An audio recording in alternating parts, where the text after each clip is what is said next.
오늘은 사도신경 강해에서 재림과 최후 심판에 대한 부분을 같이 보겠습니다. 그래서 거기로부터 살아있는 자와 죽은 자를 심판하러 오십니다. 이렇게 고백하는 내용. 이렇게 하면 이제 그 다음에 나는 성령을 믿고 거룩한 공교회, 성도의 교제, 죄를 용서받는 것, 몸의 부활, 영생, 이 부분 하면 이제 마치게 되는데, 오늘은 재림과 최후 심판에 대해서 보겠습니다. 먼저 재림입니다. 재림. 예수님께서 어디서 오시는가? 어디서부터 오시는가? 하늘로부터 오신다 하는 거죠. 하늘로부터. 이 부분은 성자 하나님께서 장차 하실 일에 대한 고백입니다. 오실 것입니다 라는 고백이 되는 거죠. 성자 하나님 예수님 지금 어디 계십니까? 어디 계시죠? 하나님 보좌 우편에 계시죠. 그렇죠? 하나님 보좌 우편에 앉아 계신다. 그러면 오신다 그러면 어디서 오시겠습니까? 당연히 하나님 보좌 우편에서. 그걸 가지고 우리 사도신경 고백에서는 뭐라고 고백합니까? 거기로부터. 그렇죠? 거기로부터 살아있는 자와, 거기가 어딘가? 하나님 보좌 우편에 계시다. 성자 하나님은 현재 하나님 보좌 우편에 계시고, 이 상태는 마가복음 16장 19절에서 올라가셔서 승천하셔서 하나님 보좌 우편에 앉아 계시고, 그때 이후 계속 앉아서 통치하시는데, 이제 거기로부터 오실 것이다. 이 오심, 커밍이라고 하는데, 이 오심은 동정녀 마리아에게서 태어나셨던 초림이라고 하죠. 처음 오신 거. 그때와 구분하여 두 번째 오심, 이걸 가지고 세컨드 커밍, 재림이라고 부릅니다. 다시 오시는 출발점은 거기, 하나님 아버지 오른편. 두 번째, 이 재림은 반드시 있을 재림입니다. 반드시 있을 재림. 주님의 재림은 반드시 일어날 것이지만 이 사실을 부인하는 사람들이 지금도 많이 있습니다. 곳곳에. 그래서 베드로후서 3장 3절과 4절에 보면, 제가 읽어드립니다. 먼저 이것을 알지니 말세에 조롱하는 자들이 와서 자기의 정욕을 따라 행하며 조롱하여 이르되 주께서 강림하신다는 약속이 어디 있느냐? 조상들이 잔 후로부터 만물이 처음 창조될 때와 같이 그냥 있다 하니, 이렇게 말합니다. 즉 기독교에서 재림을 믿는다고 하고 가르치니까 사람들이 놀립니다. 불신자들이, 야, 예수님 오신다며 왜 안 오셔? 이렇게나 시간이 많이 걸렸는데 안 오셔? 하면서 놀리고 조롱하는 사람들. 이것이 이제 그 당시에도 있었는데 지금까지도 마찬가지 아니겠습니까? 주님의 재림을 불신하는 사람들이 초대교회 때도 있었고 중세교회 때도 있었으며, 지금도 역시 예수님 재림하는 거 부인하는 사람들이 있다 하는 것입니다. 그래서 그런데 초대교회 성도들 가운데 참된 믿음, 바른 믿음 가지고 깨어있는 사람들은 분명히 믿었죠. 그거 한번 찾아보겠습니다. 로마서 13장 찾아보겠습니다.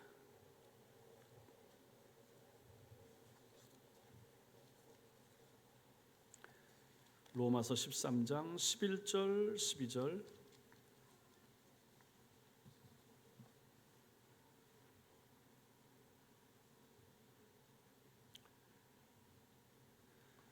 로마서 13장 11절 12절 같이 읽겠습니다. 시작. 또한 너희가 이 시기를 알거니와 자다가 깰 때가 벌써 되었으니 이는 이제 우리의 구원이 처음 믿을 때보다 가까웠습니다. 밤이 깊고 낮이 가까웠으니 그러므로 우리가 어둠의 일을 벗고 빛의 갑옷을 입자, 이렇게 말씀하고 있죠. 이게 벌써 바울이 쓴 거니까 그 당시에도 벌써 예수님 승천하시고 20년 좀 지난 다음에도 벌써 이 당시에도 사람들은, 오히려 이 당시의 사람들은 더 열심히 믿었던 거죠. 그래서 제가 저번에 사도행전 강의하면서 말씀드렸던 것처럼 그들이 유무상통할 수 있었던 것, 자기 거 다 꺼내놓고 저 사도들이 나눠서 쓰게 할 수 있었던 것도 바로 예수님이 금방 올 걸로 생각을 했기 때문에, 야, 우리가 이렇게 재산 가지고 있고 모아두는 것이 무슨 의미가 있는가, 그래서 더 잘 꺼내놨다라고 말씀을 드렸습니다. 어쨌든 이 당시부터도 이러한 믿음, 예수님 재림에 대한 신앙은 분명했던 거죠. 물론 그리고 나서도 지금까지 2000년이 지나도록 주님이 오시지는 않았죠. 그러나 시간이 흘러가는 그 순간순간마다 이 말씀을 같이 나누는 사람들은 항상 예수님 오신다, 예수님 오신다. 아까 우리가 불렀던 찬양처럼 마라나타, 주 예수여 오시옵소서, 주님 언제 오십니까? 그 마음을 가지고 하루하루 살았다 하는 것입니다. 지금도 이 시대에도 우리는 그런 마음과 그런 믿음 가지고 사는 것이 필요합니다. 지금도 이제 말세인 거죠.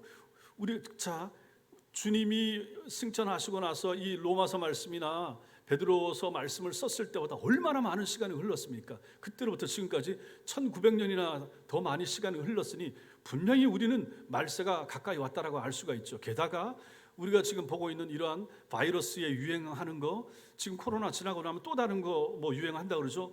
지금 또 원숭이 두창이라고 하는 거 다 뭐 우리나라에는 심하지 않지만 미국 같은 데서는 지금 경계 경보를 내렸고, 이것들도 마찬가지고 옛날에 사스, 메르스, 이제 예전에는 몰라서 이것이 안 드러났을 수도 있죠. 근데 지금 이제 알게 되고 우리나라뿐만 아니라 전 세계적으로 인터넷을 통해서 한 번에 퍼지니까 이제 더 잘 알게 되고, 또 여행을 많이 다니니까 더 자주 급격하게 퍼지기도 하고, 이러니까 어느 나라 한 군데에서 뭔가 터지게 되면 이것은 남의 문제가 아니라 우리나라까지도 금방 영향을 미치는 것이죠. 인도네시아가 팜유를 수출을 안 하니까 우리나라 당장 식용유 가격이 오르기도 하고, 무슨 뭐 이런 거, 우크라이나 전쟁 나서 밀을 수출 못 하니까 우리나라 밀값과 밀가루 가격이 오르고, 이런 걸 보면 세계는 이제 하나가 된 것이고 좁은 세상이 된 것이라 하는 것입니다. 이러한 때에 이제 바이러스가 이제 유행하고 있고, 뭐 빌 게이츠 같은 사람도 이제 이거 지나고 나면 또 다른 거 온다라고 하고 있으니까 분명히 그럴 수 있을 것이고, 또 사람이 어떤 모습으로 어떻게 상처를 입고 죽어가고 할지 우리는 잘 모릅니다. 그 다음에 무슨 뭐 방사능 오염이라고 하든지 이런 것도 마찬가지인 것이고, 지구 온난화 이 문제도 마찬가지고 점점 심해지고요. 그래서 지금 이제 여기 계신 분들이 살아 있을 때만 해도 심하지 않을 텐데, 우리 이제 20대 30대 우리 자식들 때에 그 자녀들이 또 자녀들을 낳았을 때 그 시대에는 얼마나 더 힘들고 어려워질 것인가. 그래서 이제 성경학자들 가운데서는 예수님 재림의 시점이 21세기일 가능성이 많다라고 말하는 사람들이 있는 거예요. 지금 이제 21세기잖아요. 2100년 되기 전 어느 시점인가 주님이 오실 수 있다. 그럴 수 있지 않습니까? 지금 만약에 우크라이나하고 러시아하고 전쟁하는데 저게 아직도 안 끝나고 있는데, 만약에 러시아에서 전쟁이 잘 지지부진하니까 핵무기 한번 쓰자라고 했을 때, 그렇게 되면 저 유럽 쪽이나 미국 쪽이 가만히 안 있을 수 있고, 이렇게 되면 전쟁이 날 수도 있는 것입니다. 그때 이제 전쟁 나면 이것은 3차 전쟁 될 수가 있고, 중국하고 대만하고 중국하고 미국하고 저 문제 있고, 대만이 지금 막 대만 하늘 머리 위로 미사일 날아가고 있잖아요.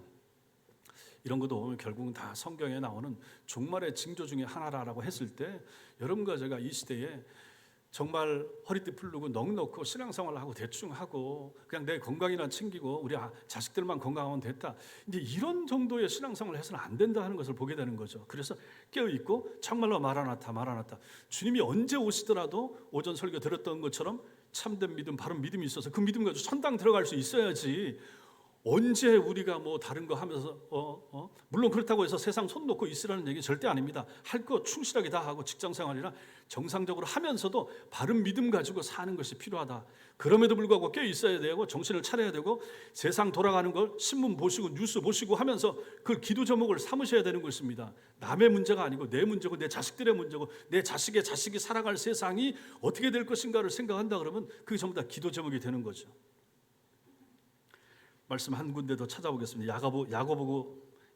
야고보서 5장 8절. 야고보서 5장 8절. 신약성경 376페이지. 야고보서 5장 8절. 7절 8절. 야고보서 5장 7절 8절 같이 읽겠습니다. 시작.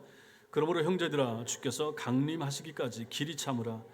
보라, 농부가 땅에서 나는 귀한 열매를 바라고 길이 참아 이른 비와 늦은 비를 기다리나니, 너희도 길이 참고 마음을 굳건하게 하라. 주의 강림이 가까우니라. 아멘. 주의 강림이 가까우니라. 그러므로 뭘 해야 됩니까? 길이 참고 마음을 굳건하게 하라, 이렇게 말하고 있죠. 예수님 재림은 반드시 있다 하는 것입니다. 세 번째, 그럼 재림의 시기, 예수님 재림이 언제 될 것인가? 재림의 시기 아는 사람이 있습니까? 없습니까? 없죠. 아무도 없죠. 재림의 시기는 하나님 외에, 성부 하나님 외에 아무도 모릅니다. 성자 하나님께서도 마태복음 24장 36절에서 그날과 그때 아무도 모른다. 하늘 천사도 모르고 아들인 나도 모르고 아버지만 아신다. 그렇다면 재림의 시기가 비밀이라 하는 거죠.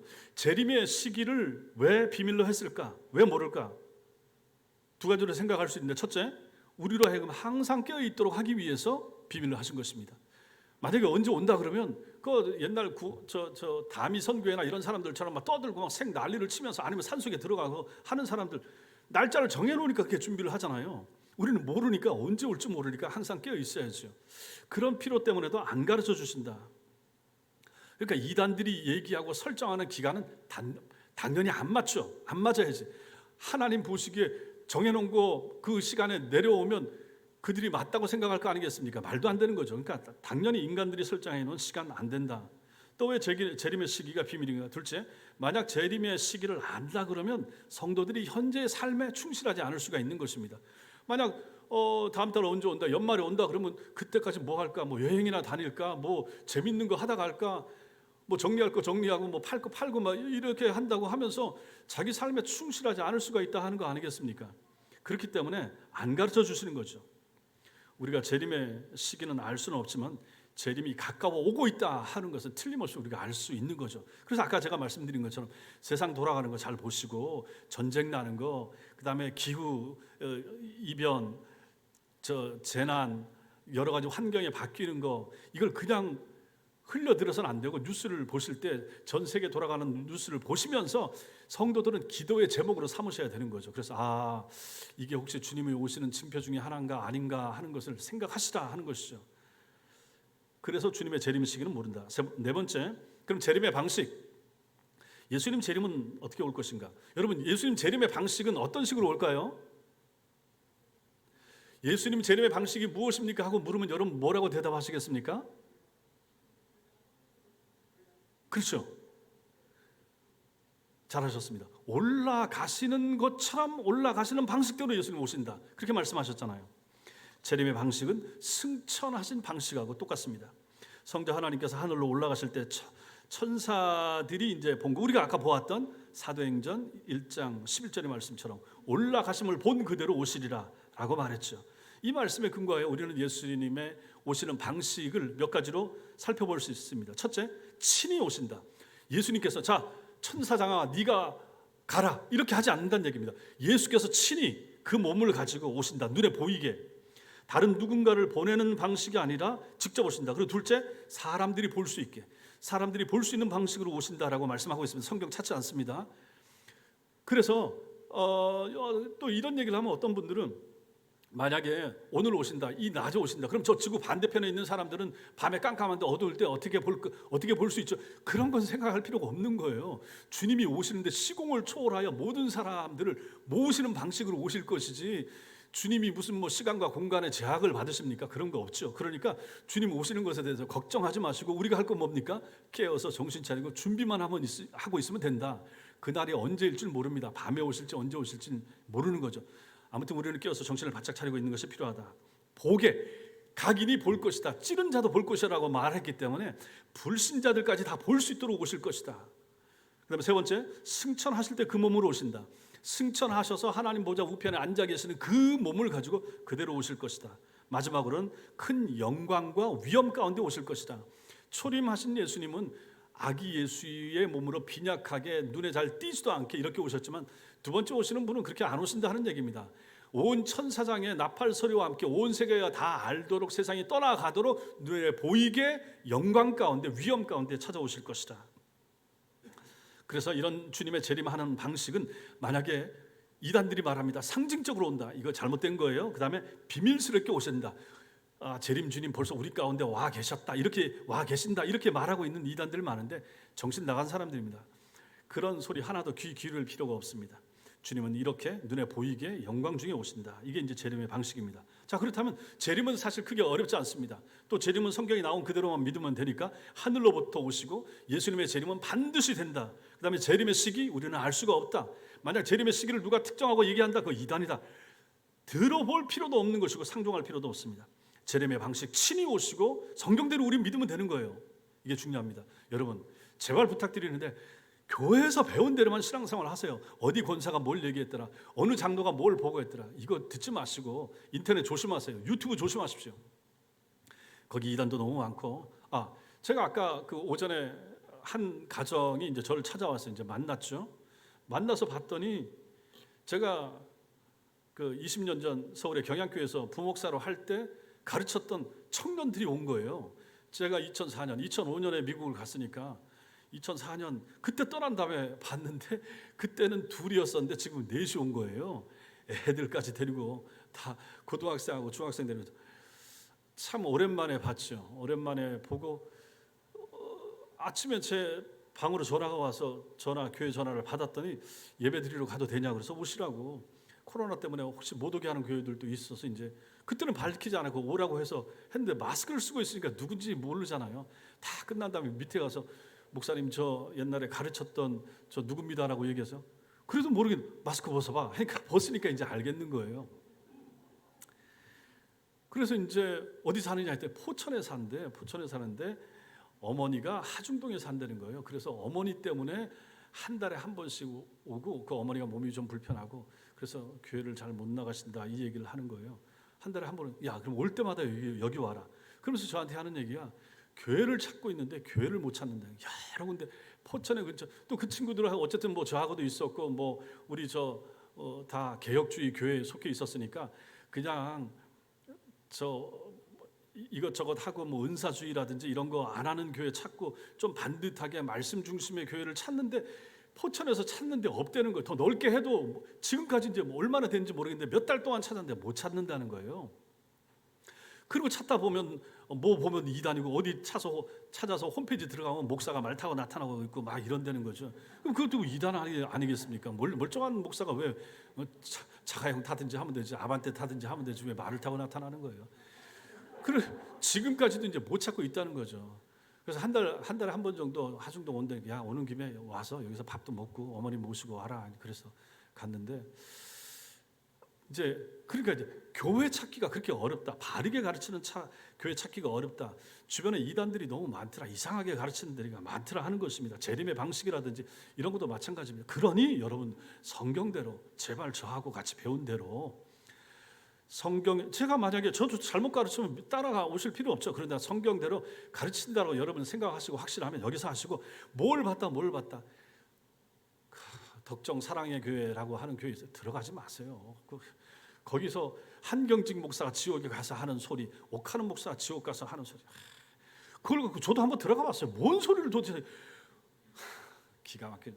울고 하면서 내가 땅에 있을 때 뭘 잘못하고 그걸 가지고 그 접신하는 사람들 있잖아요. 무당들이 먼저 세상 떠난 어머니 목소리 내고 할머니 목소리 내고 하듯이 그렇게 지옥에서 나는 소리를 이렇게 내는 걸 가지고 녹음을 해놓고 그걸 갖고 그 홈페이지에 올려놓고 지옥에서 그 목사가 이렇게 하고 있다, 그 목사 저렇게 하고 있다 그러는 거예요.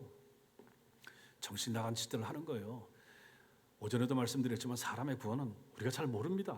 명확하게 설명해야 어려운 부분인 거예요.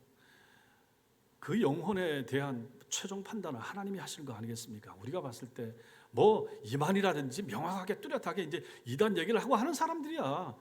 분명하게 이렇게 말할 수 있겠지만 구원파 유병헌이라든지 이런 사람들은 그냥 딱 잘라서 얘기할 수 있겠지만 그 외 사람들에 대해서 우리가 왜 그런 걸 얘기해야 되며 함부로 얘기해서 안 되지 않습니까? 내가 뭘 봤다 들었다. 제가 그래서 이걸 은사주의를 그렇게 제가 조심하라고 하는 거예요. 환상 체험 있어요. 개인적으로 은사 체험 있을 수가 있어요. 그 자체가 없다고 하는 거 아니에요. 하나님께서 그 사람에게 준 거예요. 그 사람 그 당시 환경에 맞게 필요해서 많이 약해 있고 다운돼 있으니까 힘 줘서 음성도 들려줄 수 있고 할 수 있습니다. 그런데 이걸 바깥으로 자꾸 떠벌린다든지 이렇게 해야든지 나는 이렇게 했으니까 너도 이렇게 할 수가 있다. 이런 방식이 옳다. 하나님은 지금도 이렇게 하신다. 이렇게 얘기하지 말라는 것입니다. 이렇게 얘기하고 말하는 그러한 사람들이 지금도 많이 있어요. 얘기해서 죄송하지만 손기절 장로 이런 사람들 그러니까 온누리 교회나 하여튼 이쪽에서 나온 분류 사람들이 이런 걸 많이 하더라고. 은사 집회에다가 하고 쓰러뜨리고 사람 잡아뜨리고 은사 받다고 그러고 예언해주고 투시해주고 이거 하지 말라는 것입니다. 성경에서 말하지 않잖아요. 사도 바울이 얘기하지 않고 예수님이 얘기하지 않는 걸 왜 오늘날 목사들은 그거 왜 하는 줄 압니까? 그러면 자기는 특별해 보이거든. 다른 목사 못한단 말이에요. 다른 교회 안 하는 거 우리는 하잖아요. 그래서 오늘날 교회 하려고 그러면 뭔가 특기가 있어야 되는데 목사들도 옛날에는 목사님들이 잘생기면 잘생기거나 혹은 돈 많거나 혹은 공부만 하거나 셋 중에 하나만 해도 교회가 됐다는 거예요. 그 정도면 그렇게 따지면 저는 세 개가 다 해당이 안 돼요. 가만 보면 그럼 뭐 완전히 망한 거죠. 그렇게 그런 걸로 따지면. 오늘날에는 교회를 개척하려고 그러면 세 개 다 있어도 어렵다는 거예요. 목사가 잘생기고 돈도 많고 유학 갔다 오고 공부도 많이 하고 해도 교회 되기 어렵다. 그러니 제가 뭘 얘기하려고 이 얘기를 했는지 모르겠네. 너무 나가버렸어요.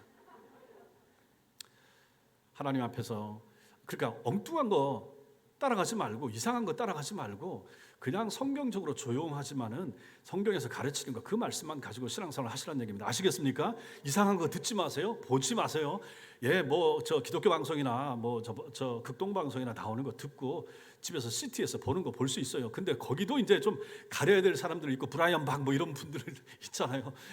저하고 안 맞는 분들이 있는데 은사주의 쓰러뜨리고 기도해주고 하는 거 그런 거 완전히 안 볼 수 없으면 조금씩 보시더라도 어쨌든 제일 중요한 건 우목사가 가르치는 것을 먼저 우선시하시고 나중에 그것을 조금씩 하든지 하시고 이왕이면 안 하시는 게 좋고 어쨌든 성경대로 성경에서 가르치는 대로 하시라 하는 것입니다. 재림에 대해서 그 얘기를 하는 거예요. 그다음에 두 번째 최후 심판. 전능하신 하나님의 오른쪽에 앉아 계신 성자 하나님께서 이 세상에 이제 오신다. 재림하시는데 왜 오시는가? 재림의 목적이 무엇인가? 왜 오십니까? 예수님 왜 오세요? 왜 오십니까? 김현중 권사님, 예수님 왜 오십니까? 그렇죠. 정답입니다. 누구를 심판하십니까? 산자와 죽은 자를 심판하기 위해서 오신다. 그럼 산자와 죽은 자가 누군가? 산자와 죽은 자가 누군가? 여러 가지 말할 수가 있지만은 복잡하게 생각할 필요 없습니다. 그 당시에 살아있는 사람들, 그 당시에 죽어있는 사람들, 그렇게 따지면 모든 사람들을 말합니다. 모든 사람들을 심판하기 위해서 예수님이 오신다. 주님은 재림하실 때 당시에 땅에 살아있는 사람들만이 아니라 이미 죽은 사람들까지 심판하십니다. 찾아보겠습니다. 요한계시록 20장. 요한계시록 20장.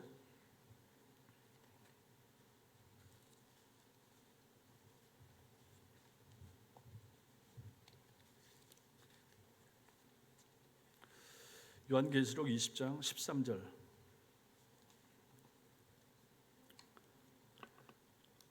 요한계시록 20장 13절 같이 읽겠습니다. 시작. 바다가 그 가운데서 죽은 자들을 내주고 또 사망과 음부도 그 가운데서 죽은 자들을 내주매 각 사람이 자기의 행위대로 심판을 받고, 그러니까 죽어있던 사람들 그리고 그 당시에 살아있던 사람들, 그렇게 따지니까 모든 사람들이 되는 거죠. 모든 사람들을 예수님께서 심판하기 위해서 오신다. 그리고 성자 하나님께서는 재림하셔서 살아있는 사람들과 죽은 사람들을 의인과 악인으로 분리시키실 것이고, 이때 믿는 사람들은 영원한 천국으로, 믿지 않는 사람들은 영원한 지옥으로 보내실 것입니다. 거기 계시록 20장 14, 15절 같이 읽겠습니다. 시작. 사망과 음부도 불못에 던져지니 이것은 둘째 사망 곧 불못이라. 누구든지 생명책에 기록되지 못한 자는 불못에 던져지더라. 생명책에 기록되지 못한 자가 불못에 던져진다. 지옥 간다는 얘기죠. 반대로 말하면 어떻게 됩니까? 생명책에 기록된 사람들은 어디 갑니까? 천당에 들어간다. 이것이 이제 하나님의 심판에 따라서 이렇게 될 것이다. 생명책에 이름이 올라가 있는 사람, 즉 예정된 사람, 선택받은 사람을 말하는 것입니다. 오전 설교와 연결시키면 은혜 받은 사람, 영생의 소망이 있는 사람, 믿음의 확신이 있는 사람, 이 사람들이 바로 하나님 나라 들어가게 될 것이고, 그렇지 못한 사람, 긴가민가하고 구원의 확신이 없고 영생에 대한 소망이 없는 사람, 그 사람들은 결국은 뭐란 말입니까? 생명책에 이름이 없는 거예요. 생명책에 이름이 있는 사람은 반드시 이 소망을 가지게 됩니다. 확신 가운데 살게 되는 거죠. 생명책에 이름이 없다, 즉 선택되지 않았다, 다른 말로 예정되지 않았다. 그렇기 때문에 구원에 대한 소망도 없고 영생에 대한 확신도 없이 살게 되는 거죠. 그런 사람들은 갈라질 때 참 소망 있는 사람들은 천당 들어가고, 그렇지 못한 사람들은 지옥에 가게 될 것이라 하는 얘기입니다. 그럼 두 번째, 심판의 주체. 심판하시는 분이 누구신가? 심판자는 바로 예수 그리스도십니다. 요한복음 5장 22절 보이시죠? 저 같이 읽겠습니다. 시작. 아버지께서 아무도 심판하지 아니하시고 심판을 다 아들에게 맡기셨으니. 자, 심판을 누가 합니까? 예수님이 심판을 하더라. 성부 하나님께서 성자 예수님에게 심판을 맡긴 거예요. 아들 예수님, 당신이 심판하십시오. 살아있는 자와 죽은 자, 모든 인생들, 아담부터 예수님 오실 때까지 모든 사람들을 예수 그리스도 당신이 심판하세요 라고 권한을, 위임을 받으신 것이죠. 고린도 후서 말씀 같이 읽겠습니다. 시작. 이는 우리가 다 반드시 그리스도의 심판대 앞에 나타나게 되어 모든 사람이 다 심판대 앞에 선다. 그리고 각각 선악간에 그 몸으로 행한 것을 따라 받으려 함이라. 그 뒤에 말씀이 이렇게 되는 것입니다. 각각 선악간에 그 몸으로 행한 것을 받는다. 선악간에, 선은 무엇이고 악은 무엇입니까? 선은 예수 믿는 것이고 악은 예수 안 믿는 것입니다. 선은 예수를 영접한 것이고 악은 예수를 부인하는 것입니다. 그것에 따라서 심판이 딱 둘로 갈라진다. 복잡하거나 어렵지 않은 심판이라 하는 것입니다. 그렇다고 해서 성자만이 심판을 하신다고 해서 성부와 성령께서 이 심판에 전혀 관여하지 않으신다는 것은 결코 아닙니다. 그리스도의 심판의 동의와 권위는 삼위 하나님 모두에게 속한 일입니다. 다만 성자 예수님께서 선고를 내리시고 집행을 하는 것으로 보일 뿐인 것이죠. 성령과 성부 하나님께서도 같이 심판하시고 주도적으로 앞에 나타나셔서 이 일을 하시는 분은 성자 예수님이시다. 그리고 또한 주님이 심판하실 때 천사들과 성도들의 보좌를 받으시면서 주님은 이 땅에 오신다. 그리고 심판하시는데 천사들까지도 다 심판합니다. 이 심판의 대상에서 빠지는 존재들이 있어요. 이 심판의 순간에 빠지는 존재들이 있다 그러면 뭐가 심판의 대상에서 빠지겠습니까? 심판받지 않아도 될 존재가 뭐가 있을까요? 그것은 생각 안 해보셨죠? 예? 그렇죠. 누가 그러셨어요? 대답 잘하셨어요. 동물은 영혼이 없다니까요. 동물, 식물계, 천체 뭐 이런 거 따로 심판받을 필요가 없죠. 하나님께서 어쨌든 다 새롭게 하셔서 갱신하셔서 새롭게 만들 세상이 되는데 심판의 대상은 영물들입니다. 영물들, 영혼이 있는 존재들, 영적인 존재들. 영적인 존재를 사람과 천사라 그랬죠. 천사는 좋은 천사도 있고 안 좋은 천사, 사단 마귀도 있죠. 이 모든 걸 다 심판하는 거죠. 천사들은 뭐 상관이 없는 존재들이고 타락하지 않았으니까. 타락한 천사인 사탄, 마귀 이것은 심판을 받는다. 그래서 이것들과 함께 불신자들이 같이 지옥 불못에 떨어지게 될 것이라 하는 것이죠. 불신자들과 함께 타락한 천사, 마귀, 사탄 지옥 가게 될 것이고 좋은 천사들과 여러분과 저 참 구원받은 하나님의 백성들은 천국에 들어가게 될 것이다. 세 번째, 심판의 과정. 심판의 과정은 어떻게 되는가?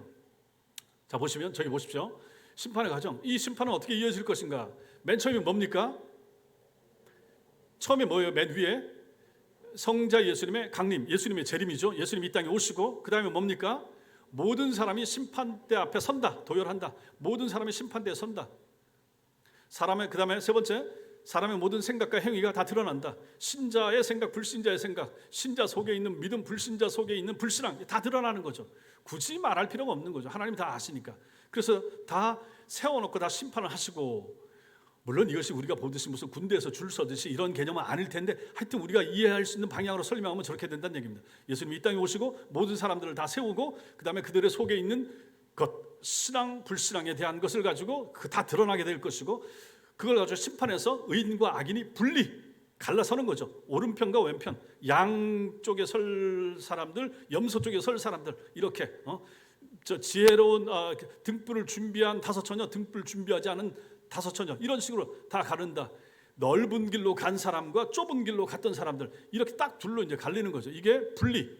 그 다음에 불신자들은 지옥행, 신자들은 천국행 이렇게 딱 갈라지게 된다. 이것이 이제 심판의 과정입니다. 네 번째, 재림과 최후 심판이 주는 위로가 무엇인가? 위로를 받는다. 우리가 어떤 심판과 핍박을 당하더라도 전에 나를 대신하여 하나님의 심판대에 서셔서 우리에게 임한 저주를 제거하신 바로 그분이 예수님이시죠. 이분이 심판자로서 우리에게 온다. 이거 얼마나 위로가 됩니까? 여러분, 우리는 예수님 오시기를 소망하잖아요. 기다리잖아요. 너무 좋잖아요. 그날이 오면.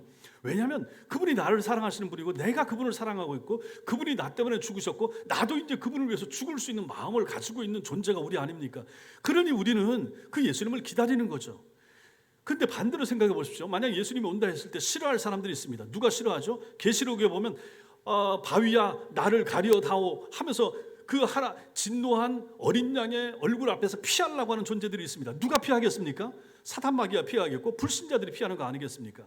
왜 피합니까? 죄가 많으니까. 왜 피합니까?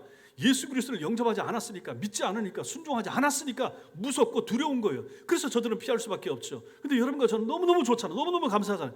우리는 상 받아야 되고 우리의 수고와 헌신과 충성에 대해 하나님 앞에 칭찬을 받아야 되잖아요. 그래서 우리는 주님을 기다릴 수밖에 없다 하는 것이죠. 이렇게 둘로 차이가 나는 거죠.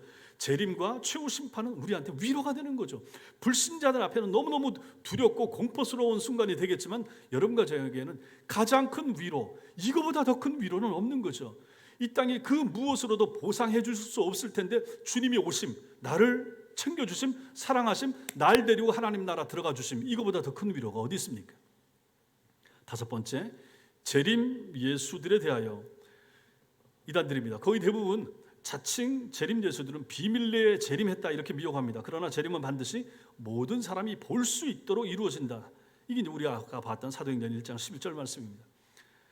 아무도 모르게 재림했다, 거짓말입니다. 또한 재림을 했다 그러면 살아있는 자들과 죽은 사람들을 심판해야 되는데, 아니 재림주가 와서 심판 안 하고 뭐 하고 있습니까? 우리 주님은 오시는 즉시 심판하실 것입니다. 그러므로 재림주나 가짜 예수들 말을 들을 필요가 없다 하는 것이죠. 마지막으로 이 고백을 할 때 우리의 자세는 무엇입니까? 우리가 이 고백을 할 때는 성자 하나님께서 지금 현재 성부 하나님의 오른편에 앉아 계시다라는 사실을 먼저 기억해야 되고, 반드시 다시 오실 성자 하나님을 우리는 기다리고 소망해야 됩니다. 예수님 오시옵소서. 그래서 우리가 찬송만 마라나타 부르는 것이 아니라 정말로 그런 마음 가지고 우리는 기대하고 기다려야 되는 거죠. 우리가 알지 못하는 때에 이 세상에 다시 오실 성자 하나님은 살아있는 사람들과 살아있지 못한 죽은 사람들을 심판하실 것입니다. 성자 하나님께서 다시 오셔서 심판하실 그때 그분을 믿는 자들은 무죄 선고를 받고 이제는 다 의인이 되어서 하나님 나라 하늘의 영원한 기쁨과 영광을 누리게 될 것이다. 그리고 모든 불신자들은, 예수를 거역했던 사람들, 하나님의 교회에 대적했던 사람들은 전부 다 지옥에 가게 될 것이라. 그러니 그때 여러분과 제가 하나님의 교회에 헌신하고 충성하고 잘 섬기려고 애를 쓰고 교회 때문에 눈물 흘리고 교회 때문에 땀을 흘리고 심지어 교회 때문에 피를 흘렸던, 순교를 당했던 사람들의 상이 얼마나 클 것인가를 생각하면 이 얼마나 감사합니까? 여러분과 저에게 천국에 대한 소망, 여러분과 저에게 예수님 재림에 대한 소망이 없다면 이거는 말짱꽝이죠. 신앙생활 하는 거 할 필요가 없죠. 사실상 여러분과 제가 다 마찬가지 아닙니까? 그러니 여러분과 저에게 있어서 소망은 예수 그리스도의 재림, 이거보다 더 큰 소망은 없다. 지금 연세 드신 분들 몸이 건강해졌으면 좋겠어. 아니 건강하기 위해서 기도하겠지만 그 몸이 청년의 몸으로 돌아가겠습니까? 안 돼요. 안 돼요. 불가능해요. 덜 아프다가 주님 부르면 자는 듯이 갔으면 좋겠습니다. 예, 제가 모세전도 위해서 기도하면 그렇다고 자다가 죽도록 도와주세요 이렇게 기도할 수는 없는데, 주일날 아침에 목사님 뭐 우리 어머님 자다가 돌아가셨어요 이렇게 전화 올 수도 있겠지만, 그것이 그 본인에게는 좋을 수도 있겠지만 어쨌든 하여튼 우리는 죽음을 맞이할 수밖에 없습니다. 그러나 가장 큰 소망은 이 땅에서 자식들이 잘 되는 거 좋고 손주들이 형통하고 잘 되는 거 좋습니다. 그러나 그것은 참된 소망일 수 없습니다. 한시적이고 잠깐은 소망이지, 참된 소망은 이제 하늘을 두고 가지셔야 됩니다. 예수님 재림 아니면 내가 먼저 갑니다. 주님 빨리 와주세요. 안 오시면 내가 먼저 갑니다. 그래서 이제 급하면 먼저 가셔도 되고, 어쨌든 이러한 소망, 참 소망을 가지고 여러분과 제가 신앙생활을 하는 것이 필요합니다. 마라나타, 아멘 주 예수여 오시옵소서. 이것을 고백하면서 살아가는 여러분과 제가 되시기 바랍니다.